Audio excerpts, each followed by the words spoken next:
السلام علیکم ورحمۃ اللہ وبرکاتہ۔ بزرگ ہی بزرگ کمال ہوتے ہیں۔ بزرگ وہ نہیں ہوتا جو لوگوں کو توڑے، بزرگ وہ ہوتا ہے جو لوگوں کو جوڑے، رشتوں کو جوڑے۔ ایک عورت آئی، کہا بابا مجھے تعویذ دے، میرا جو مرد ہے وہ میرے نیچے لگ جائے، رن مرید ہی بن جائے۔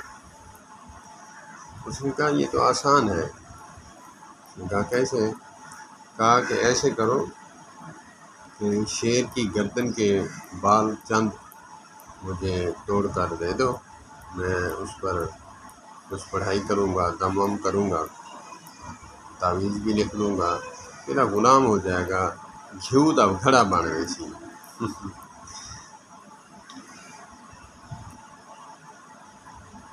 وہ فریج کی طرح، جیسے ویوز فریج ہوتا ہے، ٹھنڈا کرتا ہے، ٹھنڈا خود بھی ہو جاتا ہے، دوسروں کو بھی ٹھنڈا کرتا ہے، اسی طرح بن جائے گا، مگر شرط میری یہی ہے۔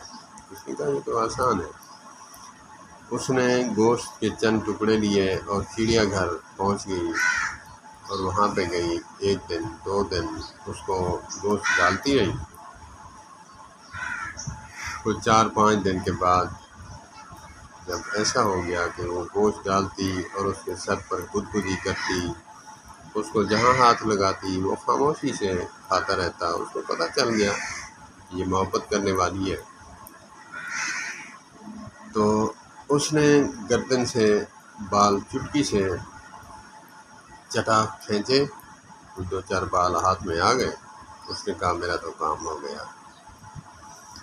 واپس جب آئی 5 دن کے بعد، پیر صاحب نے دیکھا کہ چہرے کے آثار ہی کچھ خوشی سے رونما ہیں۔ پوچھا کہ کام ہو گیا؟ ہاں بابا جی، کیوں نہ ہو، یہ تو کام میرے بائیں ہاتھ کا کھیل ہے۔ کہا کہ بیٹا تیرا تعویذ اسی میں ہے، اور تیرے سوال کا جواب اسی میں ہے کہ جب خون خوار جانور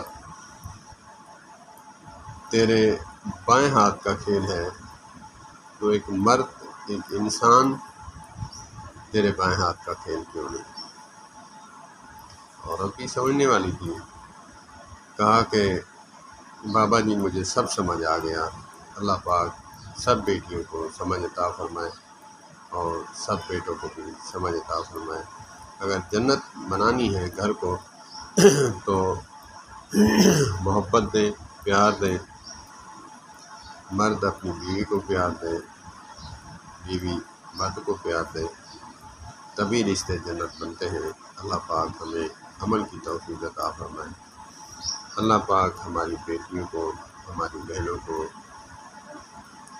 اور امت مسلمہ کی بیٹیوں کو سمجھ عطا فرمائے کہ کیسے گھر جنت بنتے ہیں۔ اللہ پاک مردوں کو بھی، نوجوانوں کو بھی، بیٹوں کو بھی عقل سلیم عطا فرمائے کہ جنت گھر کیسے بنتے ہیں۔ السلام علیکم ورحمۃ اللہ وبرکاتہ۔